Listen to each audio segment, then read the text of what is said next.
Olá, boa noite, alunos do CEF, tudo bem? Espero que todos estejam bem diante desse momento que nós estamos vivenciando, diante de um momento de tantas dificuldades, mas o mundo não para, né? Ainda que tenha aquele dito para o mundo que eu quero descer, a gente não tem condições de descer para lugar nenhum. Mas nós temos condições de dar continuidade ao nosso processo de estudos, e este, para mim, é um formato muito novo, que é o formato de vídeo, mas nós precisamos nos adaptar ao novo, né, sempre, e eu vou colocando alguns pontos da nossa disciplina de relações de ajuda e enviarei algum material para que vocês possam analisar, complementar, né? Porque, na verdade, a disciplina de relações de ajuda, ela se dá muito em sala de aula. Primeiro porque ele é um formato de construção, de compartilhamento, de, de sentir dentro daquele ambiente as relações em si. Mas isso não quer dizer que a gente não possa, num outro momento, se encontrar, né, e dar continuidade a essa construção. E no dia a dia eu espero que vocês compreendam nessa aula os principais pontos que já foram estudados. Meu nome é Heloísa Mello, eu fiquei responsável pela disciplina de Relações de Ajuda. Achei uma temática muito propícia para estudarmos relações humanas. O homem, por si só, quando começa a ser pessoa, dado como pessoa, é quando ele é capaz de relacionar-se com os outros, rompendo nesse mundo e, ao mesmo tempo, apresentando a sua própria identidade. E isso se dá a partir do momento que ele se conhece. Falar de relações interpessoais não é como você falar de qualquer outra coisa. Ela traz para você a primeira pergunta que tem a ver com o autoconhecimento. Quem sou eu? Como eu vim ao mundo e por que eu vim? E hoje também, no sentido da vida, você se pergunta, para que eu existo, né? Então, isso faz parte do autoconhecimento.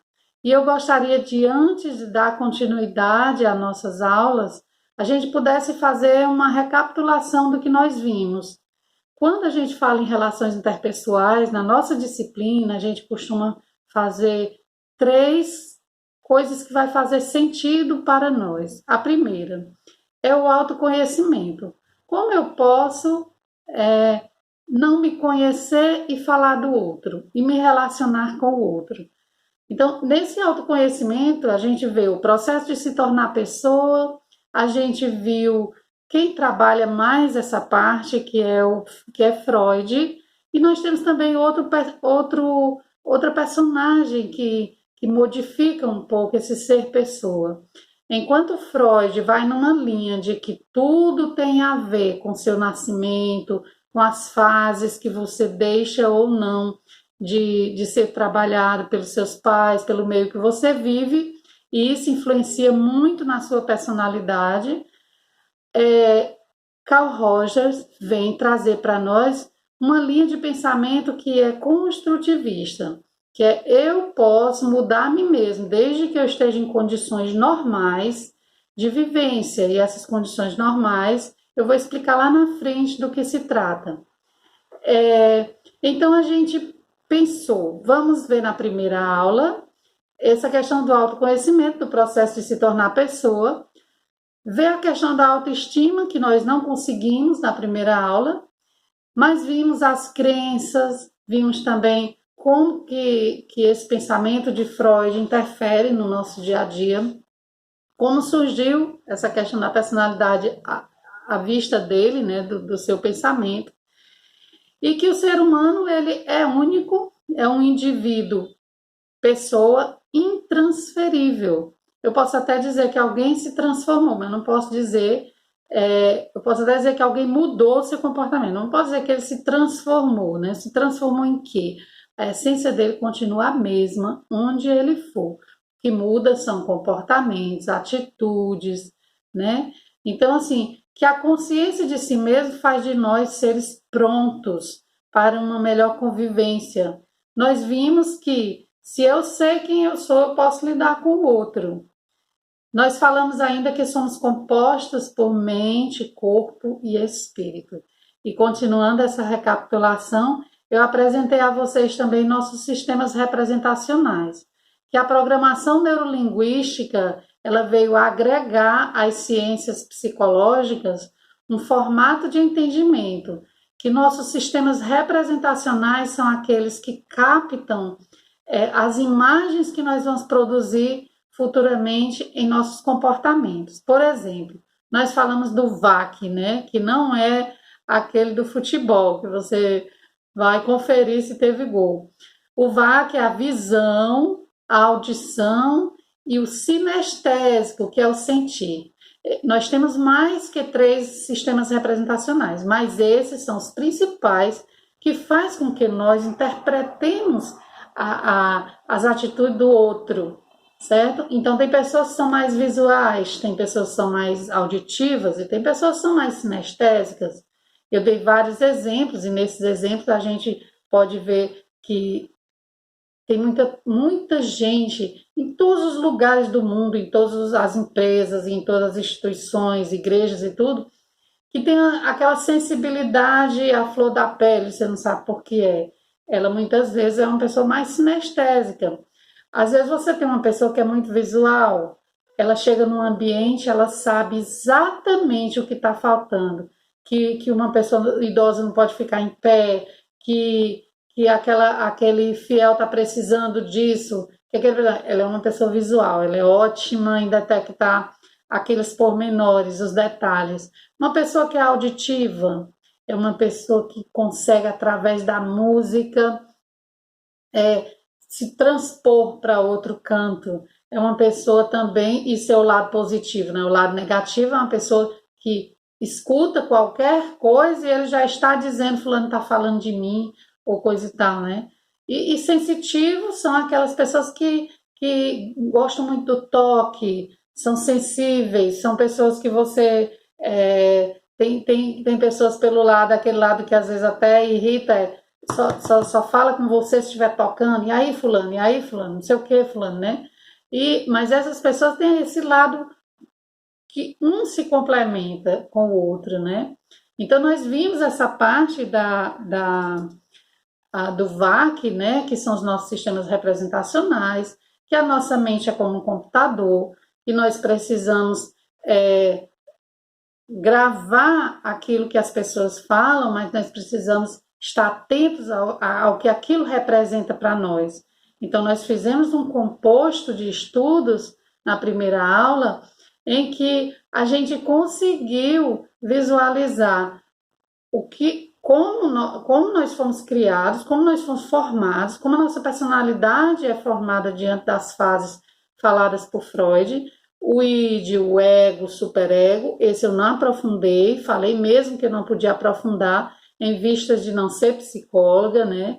E então a gente se ateve bastante às questões que as pessoas no geral são da forma que são, porque elas interpretam a partir dos seus sistemas representacionais. E somados a um conjunto de coisas como cultura, costumes, crenças, tudo isso vem formar os valores das pessoas.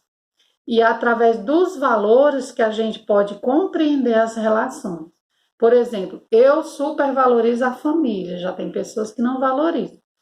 Eu valorizo mais, vamos dizer, a cultura do dinheiro, já tem outros que não valorizam. Então, tudo é cultura, tudo é costume e tudo isso influencia nos comportamentos, né? Eu falei superficialmente sobre a formação da personalidade do indivíduo, que poderíamos levar em conta 2 grandes personagens que eram Freud e Carl, né? Carl Rogers, né? Então, assim, e Freud fala muito que o desenvolvimento do indivíduo se deu através das fases. E eu não, novamente dizendo, as 3 partes da mente, segundo Freud, é id, ego e superego. O id é aquele que eu quero agora, tudo ele quer imediatamente, né? O superego está sempre regulando, você não pode, isso e tal.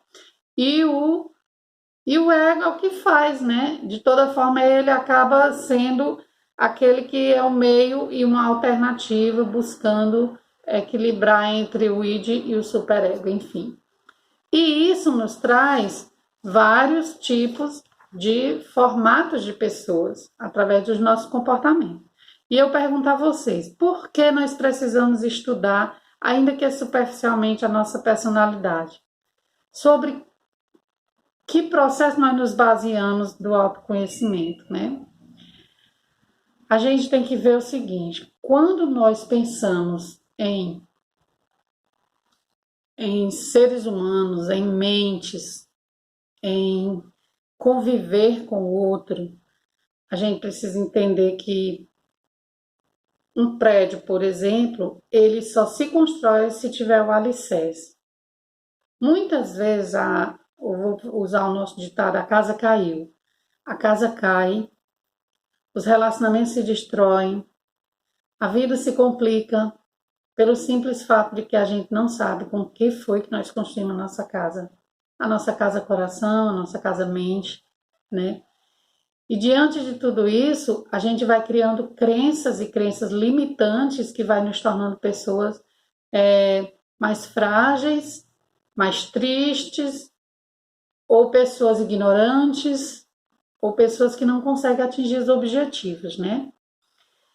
E eu vou deixar aqui com vocês, para encerrar esse primeiro momento de recapitulação do nosso primeiro dia de aula, aquela frase de Sócrates, né? Ele diz: homem, conhece a ti mesmo e conhecerás o universo. E é assim que se dá o autoconhecimento.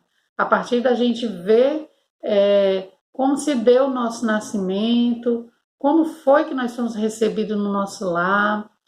E passei até um exercício, não é? A gente trabalhou também em sala de aula o exercício da construção do eu.